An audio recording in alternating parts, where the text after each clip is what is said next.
चुनाव में एक मुद्दा बना हुआ है। बीजेपी के नेता जहां अपने भाषणों में लव जिहाद का जिक्र करते हुए इस मुद्दे को लगातार उठा रहे हैं, वहीं बीजेपी के विरोधी कह रहे हैं कि पार्टी इस मामले में राजनीतिक रोटी सेक रही है। देखिए ये पूरी रिपोर्ट।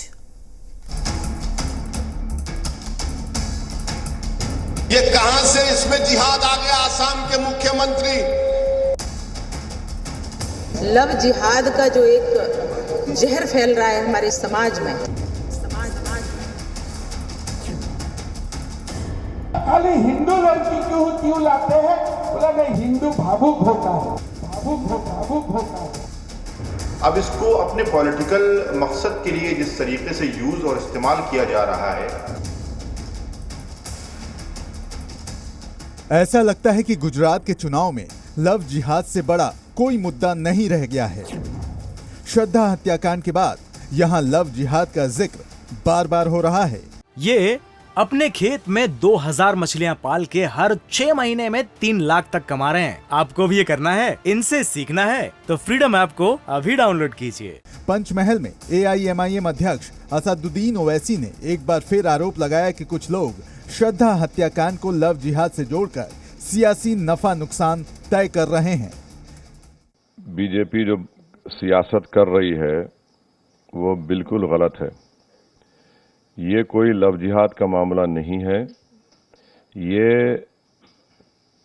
एक महिला पर की हत्या, उस पर जुल्म, उसका एक्सप्लॉयटेशन का एक वाकया है। लव जिहाद का नाम देकर भाजपा इस पे अपनी सियासी रोटी सेकना चाहती है। दरअसल बीजेपी के स्टार प्रचारक हिमंता बिस्वा शर्मा के बाद बीजेपी सांसद साध्वी प्रज्ञा ने लव जिहाद को देश का कलंक बता दिया है।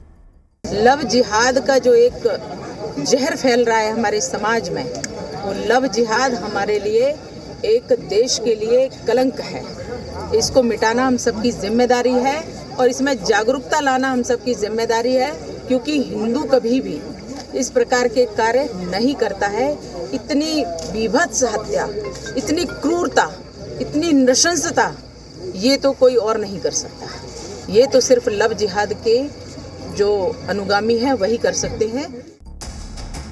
हालांकि साध्वी प्रज्ञा ने ये पलटवार कांग्रेस नेता और राजस्थान के मुख्यमंत्री अशोक गहलोत के बयान पर किया था, लेकिन गुजरात के चुनावी जंग में लव जिहाद पर रह रहकर जुबानी तीर छोड़े जा रहे हैं।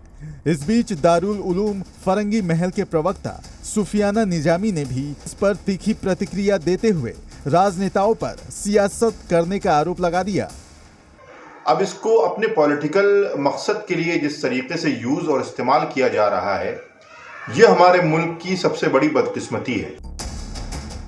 गुजरात का रण चुनाव प्रचार के आखिरी दौर में पहुंचने के साथ ही रोमांचक होता जा रहा है। ओवैसी हिमंता बिस्वा शर्मा पर लव जिहाद के नाम पर जहर घोलने का आरोप लगा रहे हैं, तो गुजरात चुनाव में बीजेपी के स्टार प्रचारक की भूमिका में लगातार तीखा हमला बोल रहे हैं। खाली हिंदू लड़की क्यों लाते हैं? बोला नहीं, हिंदू भावुक होता है। हमारा देश में और कोई ऐसा आफ्ताब श्रद्धा का कहानी है। आज देश को लव जिहाद का खिलाफ सख्त से सख्त कानून का जरूरत है। गुजरात चुनाव के प्रचार में महज 5 दिन बचे हैं। ऐसे में सभी राजनीतिक दल खोज कर अलग अलग मुद्दों पर वार पलटवार कर रहे हैं। देखना यह है कि आखिरी वक्त पर क्या कोई बाजी पलटेगी। अंकुर त्यागी, विशाल पांडे के साथ। ये अपने खेत में 2000 मछलियां पाल के हर 6 महीने में 3 लाख तक कमा रहे हैं। आपको भी ये करना है, इनसे सीखना है तो फ्रीडम ऐप को अभी डाउनलोड कीजिए।